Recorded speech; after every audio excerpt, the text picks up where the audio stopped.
This is Season 1 of NNLM Discovery, a podcast from the network of the National Library of Medicine. I'm Librarian Yamila El-Khayat, and I'll be your guide as we explore how NNLM is engaging with communities to provide access to trusted information for the purpose of improving the public's health. Today's episode is Virtual Health, a story from Region 3. Executive Director of Region 3, Brian Leaf, will be joining us today. Hi, Brian. Hi, Yamila. Brian, what story will you be sharing today? So I wanted to share a project that my team funded and helped to oversee right at the beginning of the pandemic.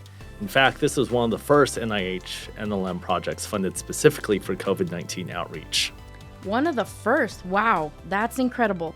Before we jump in, where is Region 3 and what makes it unique? Region 3 is comprised of Arkansas, Kansas, Louisiana, Missouri, Nebraska, Oklahoma, and Texas. Yamila, when I mention these states, what's the first thing that pops into your head? Well, I guess wide open spaces, like the middle of America? Exactly.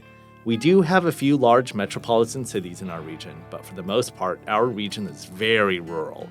The reason why I'm so passionate about this story today is that this outreach grant we're featuring really addresses the rural needs of our region.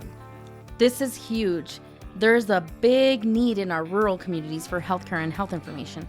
I can't wait to hear more about this. Yeah, so one of the things NNLM assists with within our region is establishing partnerships.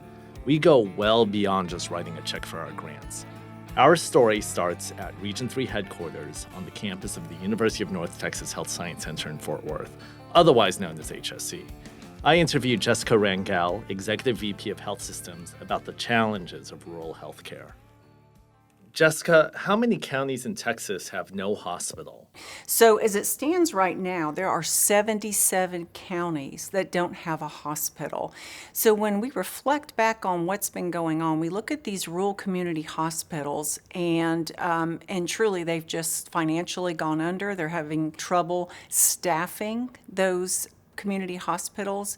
It is a desperate situation. It's an ongoing challenge. I don't see it turning around anytime soon, and it's really tragic for our community members. And why is this so tragic for rural America? What's a possible solution to this problem? When we think of social determinants of health, and those are those elements that are very basic that can often determine how well we journey through health, one of those is simple transportation. Telemedicine solves that problem. Virtual health, telemedicine, telehealth, all that is encompasses care that is provided through a different medium, like perhaps your computer, your smartphone, even the telephone at times can be used. Yamila, have you ever had a telemedicine appointment? I have not. I actually live in a larger city, but I'm really curious to know what that's like. For those that have never heard of this, we were given permission to record the beginning of an HSC telemedicine appointment between a doctor and patient that happened via video call. Let's take a quick listen to get an understanding of what it's like. Hello, Mr. Christian. How are you? Doing okay, Dr. Bowie. How are you? I'm doing well. Well, we're going to have a telemedicine visit today. Have you had a telemedicine visit before? No, ma'am. This is my first. Okay. Well, essentially, we can talk about how you're doing. We can talk through your biggest concerns, how you're feeling. We'll do a little bit of what we can on the screen. If there's anything that I need to see you in person, we can do that. And if we need to prescribe something or order anything, we can do that too. Okay, great. Okay. Thank you. Tell me how you're doing. I've been having these headaches for, better part of 2 weeks now.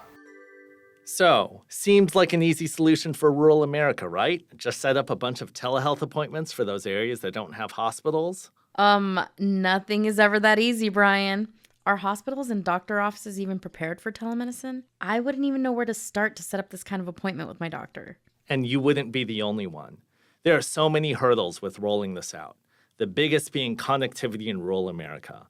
Most of our region and rural America have little access to high-speed internet, the type of internet that would allow you to live stream video. Our story focuses on one rural library in Texas, the Pottsboro Library. Pottsboro is about 90 minutes north of Dallas. The biggest attraction is Lake Texoma, where a lot of Dallas locals have second homes. The middle of Pottsboro, though, is more modest and lacks the infrastructure and public services you find in larger cities. It has little internet connectivity, the nearest hospital is 30 minutes away, and there is no public transportation or ride-sharing options. I asked Dianne Connery, who runs the public library in Pottsboro, what it was like moving to this community. I'd always lived in large cities my whole life. My kids were raised in large cities, and then when we moved here in 2010, realized that internet was a real hardship for some people. Some places the infrastructure doesn't exist, some people can't afford it or know how to use it. And when I started working here at the library, I would see kids come in who didn't know how to use computers. And thinking back to my kids and their experience, I was concerned about how kids here would ever be on a level playing field with their peers from suburban and urban areas if they didn't know how to use computers. When they talk about social determinants of health, digital inclusion is a super social determinant of health. No matter what problem you've got, if it's employment related, healthcare related, job, whatever, it's made worse if you can't access the internet and know how to use it. Were things made worse during the pandemic? How did the Pottsboro Library respond? We started getting a couple calls from people who wanted to have doctor's appointments. One of the people I remember right before the shutdown had an MRI. She was having some neurological symptoms. And so the neurologist wanted to talk to her when the MRI results were back, but because she had chronic obstructive pulmonary disease, he didn't want her to come into the office. And so he asked her to get to a place with a computer. She came here, and we set her up so that she could talk to the doctor. And then after that, a veteran came in who could no longer phone call to request refills for prescriptions, so he needed our help. That's wonderful to hear that the community came to you for solutions. I don't think a lot of people think of doctor's appointments when they think of their local library. Libraries are perfectly positioned to work with telehealth because we're oftentimes the fastest internet connection in town. People trust librarians. It's a neutral space. We're accustomed to helping people with digital literacy skills. So it all came together to request funding to start a virtual health room here. So that's when Dianne reached out to me at Region 3 about funding opportunities for a virtual health room in Pottsboro, Texas. This has never been done before, having an established room in the library just for telehealth appointments. Dianne's proposal was quickly funded because the need for telehealth was so important at the beginning phases of the pandemic. Region 3 awarded Pottsboro Library $20,000 to renovate a storage closet in the library to a virtual health room for telehealth appointments. Here's Dianne walking us through the room and describing the space. So we are now in the telehealth room. It used to be, we called it a weeding room, donated books put in here that had been in here for who knows how long. When we cleaned it out, we found a smashed dead frog under the book. So we've come a long way from then. So let me tell you what exists here. We do have an adjustable desk. So if someone comes in and they are wheelchair, it adjusts to where they need to be. Lighting, we learned, is really important for the healthcare providers to be able to see proper skin tone on people. And then we also have the webcam. If once in a while a doctor will need to see a patient walk to assess their gait, and they had told us that they were having an issue with people doing telehealth visits in their car on their phone, which didn't lend itself to that. So people can walk through here. And then we have some accessories, blood pressure cuff, pulse oximeter, thermometer, and scale. A lot of times before appointments, the doctors want to have that baseline of what people's vitals are. So they can come in here and connect, and we provide as much technology assistance as they need. We have a HEPA filter running in here, 15-minute space between appointments to make sure we have time to disinfect everything, and soundproof panels to absorb the sound from reaching the rest of the library. Now, 20,000 doesn't seem like a lot in comparison to some of the larger NIH grants out there. But for someone like Dianne, who doesn't have a dedicated accounting department, it's the perfect amount to immediately take action and get things going. Here's Dianne talking about how she rolled this out and where she needed help. Often in a small library, we do things very quickly and experimentally. It's like, hey, we've got an idea, let's see if this works, let's get started. And so I could conceptualize on our end what a virtual health room would look like, but I couldn't figure out the other end of the equations. Like, how would we not double book our room if people were making their own appointments? And so working with the people at Health Science Center, they were able to really collaborate well with me. Sometimes in a small organization, people collaborate on you rather than with you. But it's been a really good partnership to see what works with both parties. Region 3 helped manage this relationship between HSC and Pottsboro Library. Now that the room was converted, HSC was instrumental in the coordination and activation of this virtual health room. Here's Jessica Rangel from HSC again, talking about how she worked with Pottsboro to actualize this space. The room was converted. We helped with the electronic equipment, help her determine what would be best. And then we helped set up protocols for how we would interact with anybody who wanted to have care in a very private and confidential manner, but also talked about how do we disinfect in between people. Because again, in the beginning stages of COVID, we were not clear on a whole lot, so what was going to be required. We followed CDC guidelines, but we wanted to make sure it was absolutely thorough and that people felt safe following one another into that room where they would have the telehealth experience. So there's plenty of opportunities when you have a creative group of people out there like they do in Pottsboro to continue to have the library be the heartbeat of that community. The Pottsboro Library is truly the heartbeat of this community. The best way to understand the effectiveness of this space is to listen to testimonials. We talked with a local from Pottsboro, Jamie Kimberlin, about her experience with going to the telehealth room.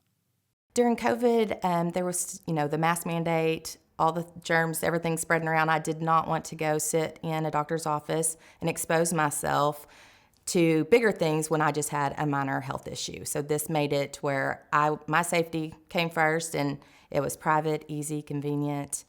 That's why I chose it.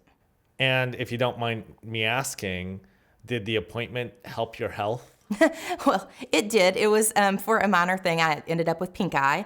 Gotta love kids and what they bring home. But I didn't want to go to my doctor. I didn't want to go sit in line at the, doctor's office and wait in the waiting room for hours. And this was, start to finish, probably 20 minutes tops. And that was leaving work, coming here, and the appointment itself.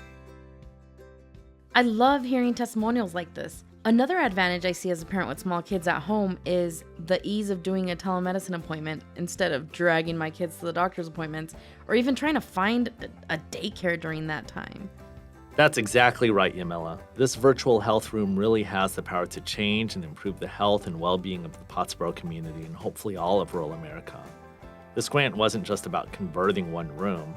This project was funded as a pilot to be used as an educational tool to establish best practices that could be shared with other libraries and institutions who are looking to implement their own virtual health room. Here's Dianne and Jessica talking about what this project means to them personally and professionally. It means a lot. It has been a national interest, not just from libraries, but insurance organizations, healthcare systems from all over the country. From practically day one have been contacting me. Pottsboro, we have 2,500 people in our city limits, basically one big room for our library building. So we can do it on one scale, and then there are large libraries who are adopting this on a larger scale. We've created a playbook because this is not about secret sauce. This is about Let's make our communities healthier. Here's what we learned from this experience, and here's what we wish we had done a little bit differently. Because how fabulous would it be if all rural communities had this kind of access? We really feel like broadband access in rural communities where you can set up virtual health care is truly a solution to many of our rural community problems. And at least at a minimum, being able to determine what needs to go perhaps into the big city to be looked at in a more diligent manner versus small things that can be taken care of before they turn into big problems. Whenever Pottsboro, Texas is on national news, I know we've done something worthwhile. So we have gotten a lot of buzz around the country. And I am proud of being the first pioneer to do this, to be able to help other libraries across the country make this happen. And it's just a really energizing experience to create something new that impacts the community the way it does. Today, Pottsboro's virtual health room is still active. You can call and reserve the space throughout the week. They are connected with 2 clinics, HSC Health being one of them. But you also have the ability to reserve the room for any healthcare appointments if it's available.